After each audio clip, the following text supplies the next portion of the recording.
Bonjour et bienvenue dans ce module de formation. Nous allons aborder le thème des gants de protection mécanique. Tous les gants ne vous protègent pas de la même manière et des mêmes agressions. Dans vos loisirs, vous portez des moufles pour skier ou des mitaines pour faire du vélo ou du roller.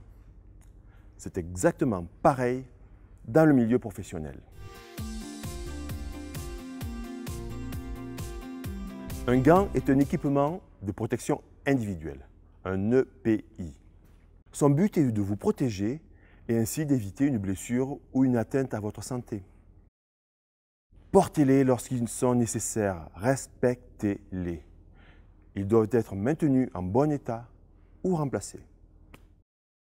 Les modèles de gants qui offrent une protection mécanique répondent à une norme européenne. Un pictogramme spécifique et la mention EN 388 sont imprimés sur le gant ou son emballage. Ils ont satisfait à des tests et sont donc certifiés CE. Porter des gants ne suffit pas, encore faut-il porter les bons. Mais approchez-vous et regardons de plus près le marquage de vos gants. À proximité du pictogramme, vous pouvez voir une succession de 4 chiffres. Le premier chiffre est un niveau de résistance à l'abrasion de 1 à 4, 4 étant le plus haut niveau de protection. Le second chiffre est un niveau de résistance à la coupure de 1 à 5, 5 étant le plus haut niveau de protection. Le troisième chiffre est un niveau de résistance à la déchirure de 1 à 4, 4 étant le plus haut niveau de protection.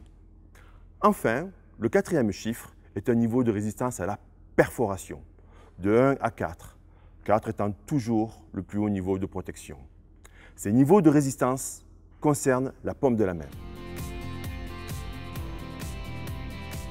Dans l'exemple qui suit, nous reconnaissons le pictogramme et la série de chiffres 4, 2, 4, 2. Ce modèle de gants de soudeur offre une résistance importante à l'abrasion et à la déchirure. Par contre, ces résistances à la coupure et à la perforation sont faibles. On ne les utilisera pas pour manutentionner des tôles coupantes ou pour l'utilisation d'outils tranchants. On peut voir également un autre pictogramme qui comporte une flamme. Il s'agit d'autres propriétés de protection thermique qui ne sont pas développées dans ce module. D'autres facteurs sont à considérer comme, par exemple, avoir des gants en bon état, d'une taille adaptée, une dextérité qui convient à la tâche que vous effectuez. Cette présentation est à présent terminée. Regardez de plus près les caractéristiques de vos gants. Vous offrent-ils toujours la bonne protection? Si vous en doutez, faites remonter cette information à votre hiérarchie. Et surtout, n'oubliez pas, le gant de protection universel n'existe pas.